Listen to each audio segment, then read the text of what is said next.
Do you believe music can see in the dark? Sarah's question floated into the hallway like a note played on a violin's final string. It was nearly midnight.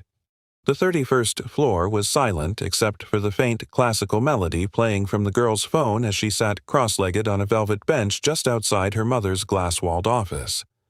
Her sightless eyes stared straight ahead, her fingers tapping the rhythm on her lap with precision, born not from sight but from memory. Down the hall, Mike Lawson paused, mop in hand. He wasn't supposed to be up here. Not really. Not at this hour. The executive floor didn't need nightly cleaning. It was more about appearances than grime. But Mike had learned something over the years. You go where the silence is loudest. That's where you find what matters. And right now the silence was deafening around this girl's music. She couldn't see him, but he could see her bathed in the soft halo of an Art Deco chandelier, lost in the music, like it was the only thread tying her to the world. He recognized the piece. Debussy, Clair de Lune.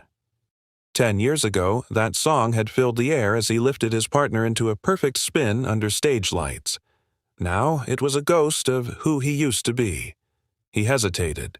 But the melody kept playing and something tugged at him, an instinct maybe, or memory, or simply an ache to move. He set down his mop. "Miss," he said, gently stepping forward so she could hear him, not wanting to startle her. Sarah tilted her head. "You stopped walking." Mike smiled even though she couldn't see it. Guilty. That piece.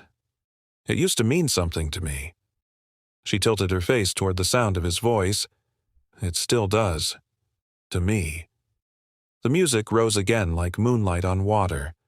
Mike swallowed hard. Would you like to dance?" A long pause, the kind that cracks the air open. I don't know how she said, voice almost a whisper. "And I can't see." "You don't have to." His voice lowered. "You just have to feel." And then he did what he hadn't done in a decade. He extended his hand, not out of duty, not out of performance, but out of something much rarer, presence. She reached for him. Her small hand found his rough one. He guided her gently to her feet, one hand resting carefully on her back, the other letting her fingers find his shoulder. There were no instructions. No steps counted aloud. Just breath and rhythm, trust and timing. They moved slowly. She didn't smile at first, but then her lips parted. Her body relaxed and her head tilted toward him like a sunflower seeking warmth. And there, in that quiet corridor where glass offices towered like monuments to ambition, something purely human happened. She laughed, a light, honest laugh like the kind only children can produce. Mike's eyes misted. He hadn't heard that sound in so long, not from his own daughter, not from the world. At the far end of the floor, behind a barely visible red light, a security camera blinked silently. Grace Miller, overnight security officer for Rhodes and Hart for 15 years, watched from her desk, coffee in hand. She didn't reach for the phone. She didn't radio anyone. She just watched. "Lord, have mercy," she whispered to herself. Some things are holier than policy. Inside the glass office, Alexandra Rhodes sat back from her desk, temples aching from a 12-hour day of board calls, contract disputes, and fund reallocation meetings. She pressed her fingertips to her eyes. Sarah should have been asleep by now. She'd let her wait too long again. Guilt rose like static in her throat. She stood, smoothing down her navy silk blouse, and walked toward the glass door, but paused at the sight before her. Her daughter, dancing, with a man. Not just any man. The janitor. Lexi didn't move. Couldn't. Her body froze, but not out of anger. Something in her chest shifted. She saw Sarah's face peaceful, joyful. Sarah didn't move like a blind girl. She moved like someone who had forgotten she was blind. The man was careful, not performative, not loud. Every motion was respectful, gentle, earnest. The song ended. Mike guided Sarah to sit once more, then stepped back, the moment already slipping from his fingers like powder. "Thank you," Sarah said quietly. Mike only nodded. You were brilliant." He picked up his mop, nodded once in Lexi's direction. He'd seen her now, standing behind the glass, and left without a word. Lexi remained motionless. Not out of shock, not even confusion. Something else entirely. Wonder. Downstairs in the janitor's locker room, Mike sat on a bench, head in hands, heart pounding for reasons that had nothing to do with exertion. What the hell was that he thought? A dance? A mistake? Or something else? Something he wasn't sure he deserved to feel anymore. He pulled out his wallet. Tucked inside was a folded, slightly crumpled photo, a younger Mike beaming arm wrapped around a woman with fierce eyes and red lipstick. They were on a stage, mid-spin. His late wife. The last time he'd felt like he mattered, until tonight. On the 31st floor, Lexi helped Sarah gather her things. "You danced," she said, trying not to let her voice crack. "I did," Sarah replied. "And you know what? Mom, what it felt like flying with your feet still on the ground." Lexi blinked fast, then smiled. "I'm glad," she said softly, brushing a strand of hair from Sarah's cheek. But inside, her mind was spinning faster than any waltz. She didn't know who that man truly was, but something told her she'd just witnessed something that didn't belong in any rule book, but might just belong in her world. The morning sun over Manhattan felt like a lie. It painted everything gold, even the cold marble of Rhodes and Hart's headquarters, a place that hadn't known warmth in years. Inside her penthouse office, Alexandra Rhodes sat alone with her coffee gone cold. Her laptop screen glowed with an unread security notification: unscheduled movement detected. Executive floor, 11:47 p.m. She clicked it out of habit, expecting a janitorial misstep or a faulty motion sensor. But the footage froze her mid-sip. There, under the soft chandelier light, her daughter, her quiet, careful, fragile Sarah, was dancing. And not alone. A tall man in a gray uniform guided her patient steady, every gesture respectful. His hands barely touched her shoulders, yet his movements spoke a language Lexi had forgotten existed: grace without show, affection without claim. For a long moment, Lexi didn't breathe. When the song ended and Sarah laughed, an honest, unguarded laugh, something in Lexi's chest cracked. It wasn't anger. It was grief, for every night she'd told herself work was for Sarah's future while missing Sarah's present. Still, the CEO in her snapped back. "Who is he?" she murmured, pressing the intercom. "Carla, I need last night's maintenance schedule." Carla Dean entered minutes later, heels sharp on marble tablet already open. Routine janitorial rotation. A. Mike Lawson. Been here a year. Stellar record. No complaints. Lexi's voice cooled, and he was alone on the executive floor after midnight. Yes, likely cleaning. The footage shows him interacting with Miss Rhodes. Carla's tone faltered slightly, an odd mix of curiosity and disapproval. "Should I file a report with security compliance?"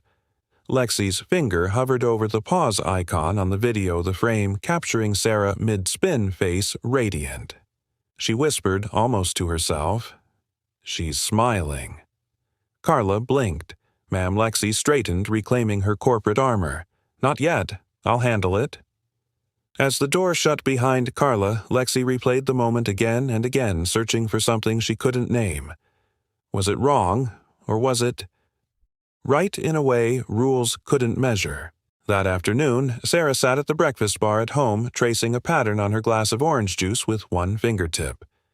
"Mom," she said quietly, "do you ever think sound can draw pictures?" Lexi looked up from her phone. "Pictures. Yeah. Like when I dance, I can see what the music looks like. Last night it looked like stars falling." Lexi's heart stumbled. "You danced?" Sarah nodded. "With someone. He didn't tell me his name. His hands were steady, like he knew where the floor would end before I did." Lexi set her phone down. "Was he kind to you?" A smile crept across Sarah's face. "He didn't make me feel broken." Those words cut deeper than any boardroom betrayal ever had. Lexi swallowed the ache in her throat. "Would you like to see him again?" Sarah laughed softly. "That's funny, Mom. I can't see him even if I do." Lexi smiled despite herself. "You know what I mean." "I would," Sarah said. He moved like he could hear the light. Lexi didn't understand what that meant, but somehow she did.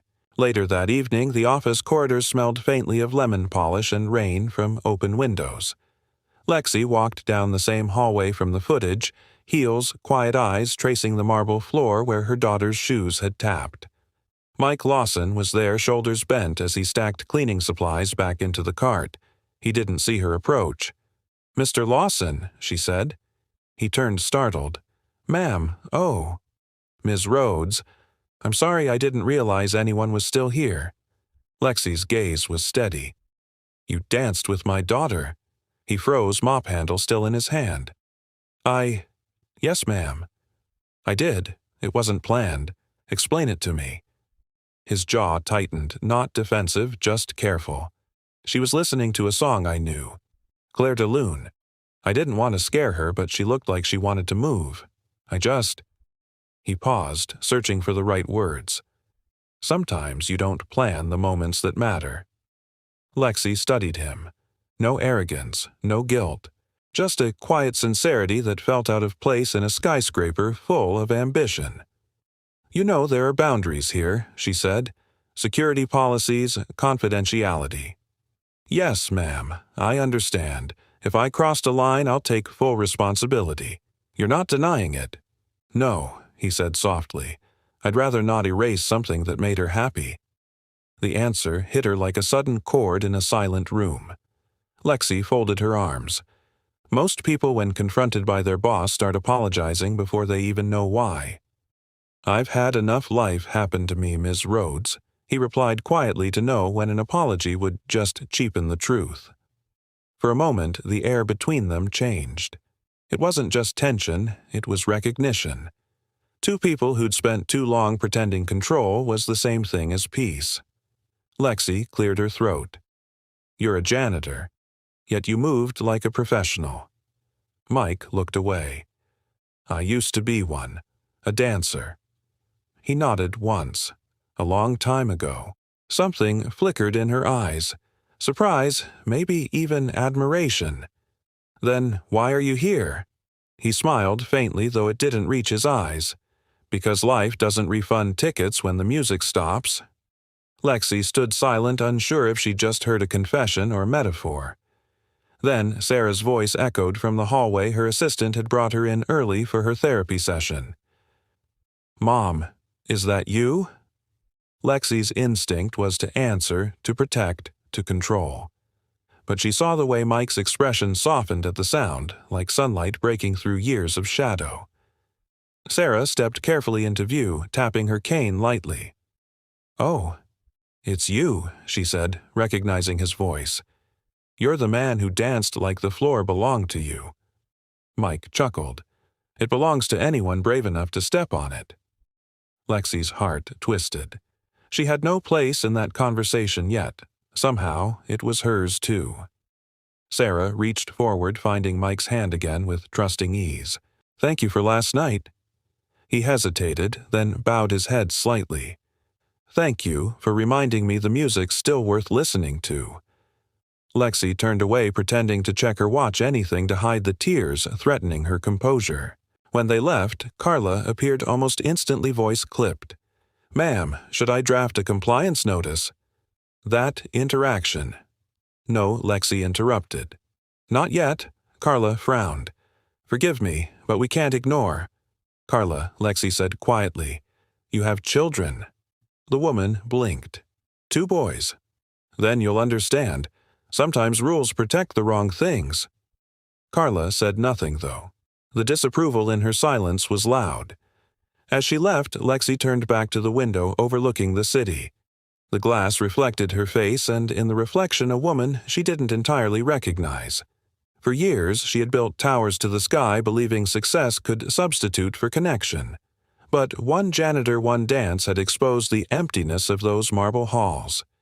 She whispered to the glass, "Maybe. Not all miracles happen in daylight." Downstairs in the locker room, Mike stood washing his hands, still replaying the sound of Sarah's laughter in his head. He didn't know if he'd crossed a line or opened a door. Either way, something had changed.